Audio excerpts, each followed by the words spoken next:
So we're back here on 970 WFLA talking to Dave Liniger, the founder of RE/MAX, and Adam Rauman has been listening intently from Boss Arrighi and Hoag. And Dave, I wanted to, talk next about distressed properties and the impact that they will or won't have on, real estate in 2014. Wanted to get your take on that. And then I was going to have Adam, give us a couple tidbits about his, what they're doing and what they're seeing in terms of, helping people through the distressed property scenario. So what's your take on how it will impact, the markets in 2014? It will continue to have a similar impact to last year.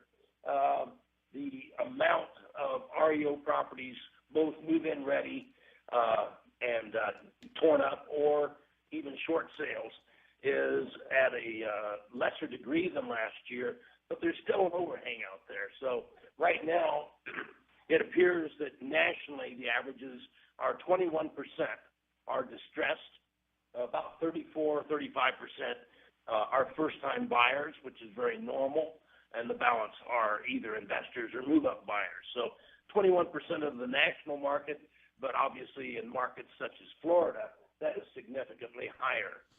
The only problem that we're starting to see is you're starting to see the foreclosure properties being more important than the short sales were. Short sales were really a big part of our market for a couple years, and it's getting harder and harder to get them through. And you have to really have a good realtor to get it done. Yeah, and we, and I think for us, especially a great, real estate lawyer partner that wrestles with the bank, and that's what you guys do, Adam. And have you guys seen, and I think I know the answer because we talked about it, but you guys have seen a drop-off in the number of people looking to do short sales or that can do short sales because some of the tax consequences and things like that now that are in place? Yeah, the short sales are getting harder to do. It's taking a lot more work on our part, but one of the things that we do to help people out is we have a no charge to the seller. So the seller comes to us, we do it for free. We either pass along some of that price on the buyer, and then we already know, because we do a ton of short sale negotiations, we know what they're going to be looking for, so we know what we need to ask the seller for in order to get it through. Well, and I think that's crucial because, there are other law firms out there that, that charge a lot to the seller. And these are people that are already in tough situations, right? I mean, they're already, they're in distress, right? So we've, encountered other law firms that have different fee arrangements and things. And sometimes it's just, ouch, these people lost their job. They lost everything, and I love that you guys do that for the homeowner. Well, there's a reason it's a short sale. It's because you weren't able to make the payment in the first place. So part of going along with a short sale a lot of times also is fighting foreclosure to delay that process to give us time to get the short sale through. And Dave, Adam brought up a good point in the break, something that they're starting to see and we're starting to see too, and it's banks that have been sitting on foreclosures forever and now finally saying, okay, now let's go ahead and foreclose on them because there's equity there, because the market's better. That's something we've had this shadow inventory for a while, and it seems like banks are finally starting to say, okay, we need to, we've had this, in foreclosure for 3 years. Now we need to do something about it. Yes, the clock is ticking, obviously, and with the recovery of prices, the banks are going to put more of their inventory out.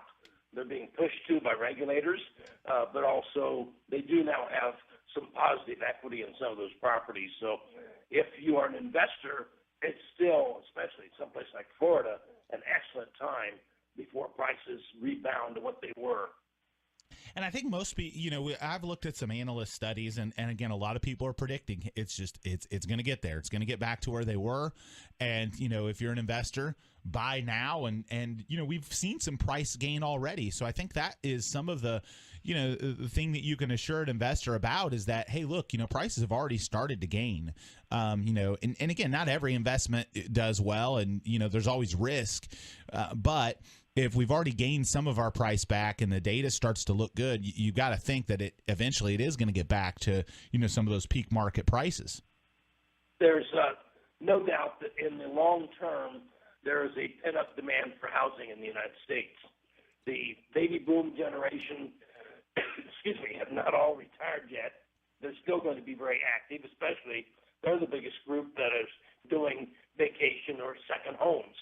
The Y-Gen are coming of age, and that if they can afford to buy, it's still a dream for them. multicultural purchasers, as home ownership is a bigger dream for them. Excuse me, I'm fighting a bit of a cold from being it's up in okay. Denver.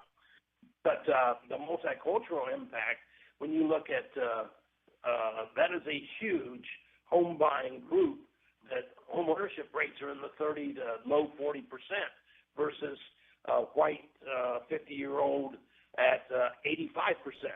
And that was kind of the point of the Magic Johnson speech, right? I mean, that's exactly what he said. He said that there's going to be a surge from that audience. That's one of the things I love about RE/MAX and their presence in almost 100 countries now.